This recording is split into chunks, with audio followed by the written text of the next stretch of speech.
नमस्कार, मी डॉक्टर सचिन पावडे, अध्यक्ष वैद्यकीय जनजागृती मंच वर्धा व बालरोग तज्ञ। मित्रांनो, आपण आज एका अत्यंत महत्त्वाच्या विषयावर बोलणार आहे आणि तो विषय सहसा आपल्या शेतकऱ्यांशी निगडीत आहे। आजकाल असे बरेचसे पेशंट्स येत आहेत की त्यांच्या अंगावर ज्या लपलेल्या जागा असतात, पोट आहे, पाठ आहे किंवा बगलेचा भाग आहे, या ठिकाणी लाल रंगाची पुरळ येते।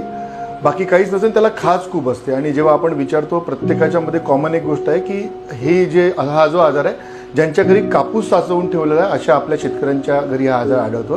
तर याला आपण इंग्लिशमध्ये म्हणायचं झालं तर बेड बग्स म्हणतो। एक छोटासा किडा असतो, हा किडा सहसा कापसामध्ये राहतो आणि हा किडा सहसा आपल्याला रात्री झोपताना किंवा आपल्या अंगात जर कुठे असलं तर ज्या लपलेल्या जागा असतात त्या ठिकाणी चावतो आणि त्या ठिकाणी एक पुरळ येते लाल रंगाची आणि तिला खाज असते। तर आपण दोन विषयावर बोलूया की याला ट्रीटमेंट काय आणि याला आपण प्रतिबंध कसा घालू शकतो। तर ट्रीटमेंट म्हणजे ज्या ठिकाणी ही खाज आहे तिथे एक लॅक्टोकॅलामिन लावायचं लोशन लावायचं आहे आणि खाज असेल तर तिथे सेट्रिझिन किंवा एव्हिलची गोळी आपल्या डॉक्टरांच्या सल्ल्याने घ्यायचं आहे। लहान मुलांना सेट्रिझिनचं सिरप सुद्धा तुम्ही देऊ शकता। हे पेशंट दुरुस्त होतात आणि पुन्हा पुन्हा मग त्यांना हीच अशीच खाज यायला लागते आणि त्याचं मुख्य कारण म्हणजे हे किडे। तर या किड्यांचा नायनाट कसा करायचा हे आपण बघूया। सर्वप्रथम ज्या ठिकाणी कापूस आहे, हा कापूस बंद खोलीत असला पाहिजे, त्याचे दरवाजे पूर्णतः बंद असले पाहिजे, त्याला कुठे फटा असतील तर त्या बुजवून टाकल्या पाहिजे, जेणेकरून हे किडे त्यातनं बाहेर निघणार नाही। जिथे कापूस आहे त्याच्या आजूबाजूला मीठ फवारायचं आहे, एक आपल्या घरचं मीठ किंवा जनावरांचं मीठ, ते पाण्यामध्ये तुम्ही त्याचं द्रावण करून त्याला तुम्ही फवारू शकता, यानी ह्या किड्यांचा नायनाट होतो।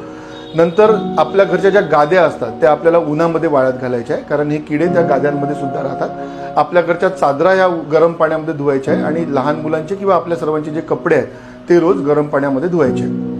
नंतर बऱ्याचदा असतं की सर ठीक झालं, कापूस तर विकला पण हे किडे अजूनही आमच्या घरी पुरळ येत आहेत। तर मित्रांनो, हे किडे जे आहेत ते ज्या घराच्या छोट्या कपारा असतात, कुठे दाराच्या मध्ये फट असते किंवा आपल्या टाईल्समध्ये फट असते, त्या ठिकाणी सुद्धा हे किडे राहतात। त्यामुळे कापूस जरी विकला तरी त्या ठिकाणी सुद्धा आपल्याला हा मीठ आपल्याला फवारायचं आहे, जेणेकरून या किड्यांचा नायनाट होईल। तर ही माहिती जास्तीत जास्त लोकांपर्यंत पोचवा, कारण ऑलरेडी आपला शेतकरी जरा चिंतेत आहे, शेतमालाचा भावाचा प्रॉब्लेम आहे, कापूस विकला जात नाही आहे, कापसाला भाव मिळत नाही आहे।